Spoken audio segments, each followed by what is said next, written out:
Sang Elang adalah sosok raja yang sangat tegas. Setiap pemimpin daerah diperintahkan untuk melapor segalanya, kegiatannya dan apa yang dibutuhkan masyarakatnya secepat mungkin. Tidak boleh terlambat.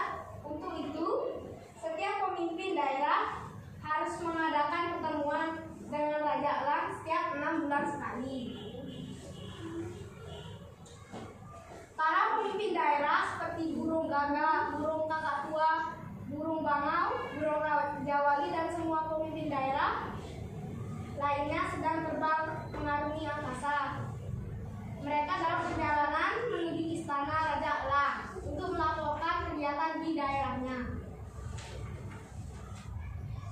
Sementara itu, tepatnya perbatasan ibu kota kerajaan Elang, Raja Wali menukik ke bawah, lalu hinggap di dahan pohon.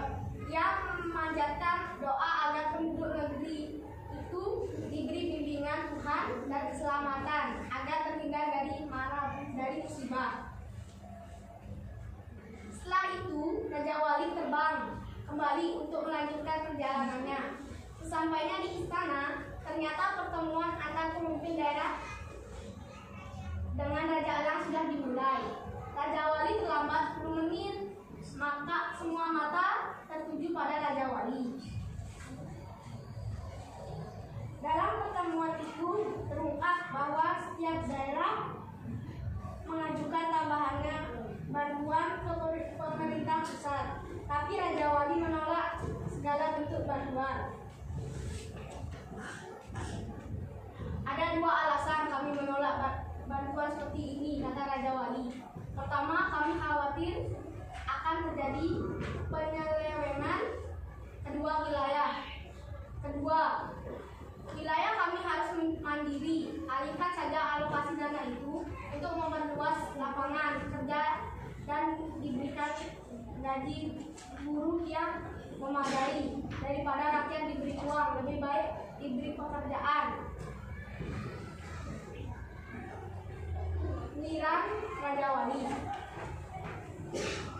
Atas keterlambatan dan sikap Raja Wali yang mencurigakan bagi Raja Elang, maka Raja Wali pun dijatuhi hukuman penjara selama 6 tahun oleh pengadilan burung. Dalam kurun waktu itu pula rakyat di negeri Raja Wali sangat merindukan pemimpin mereka.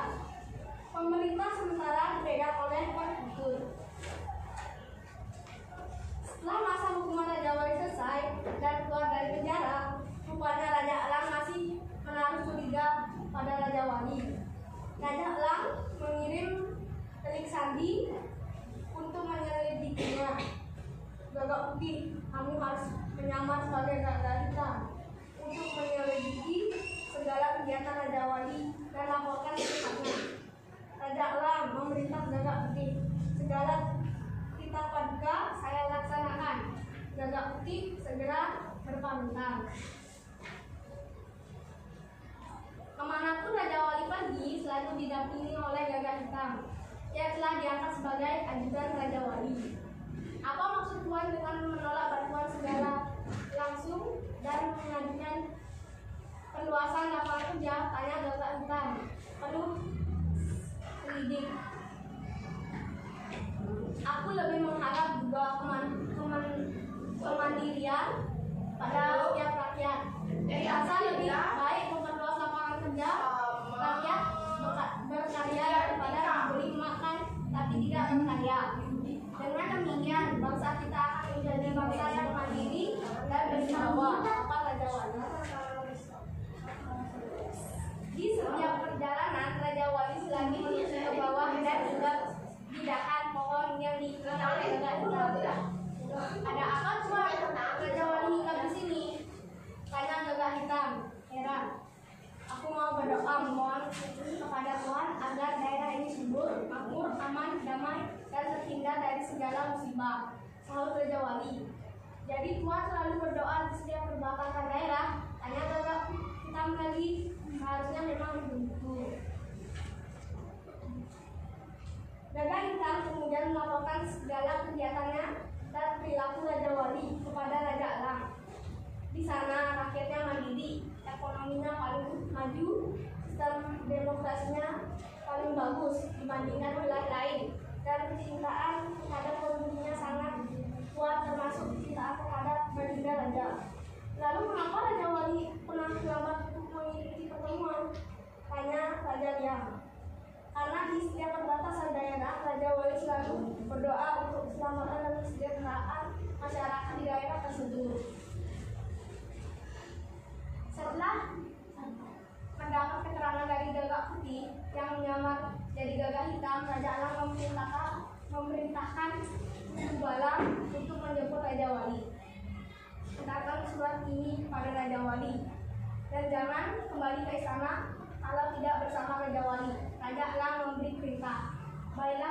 Baginda, saya mohon diri.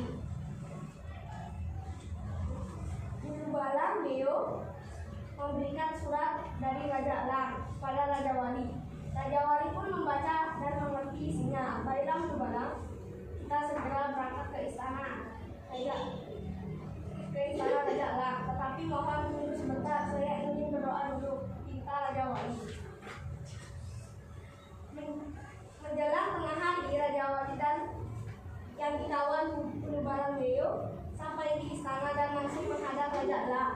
Raja Elang pun menyambut kedatangan Raja Wali. Selamat datang di istana Raja Wali. Aku minta maaf karena telah menjarakanmu. Sebenarnya aku tak pantas menjadi raja. Aku malu kepada kamu dan juga malu kepada Tuhan. Ternyata kamu lebih jujur dan lebih patuh kepada Tuhan. Sedangkan aku, Raja Elang, lalai terhadap perintah Tuhan. Sesal Raja Elang memaparkan isi hatinya. Tidak Baginda, saya hanyalah abdi yang sangat lemah dan sangat banyak kekurangannya, sahut Raja Wali rendah hati.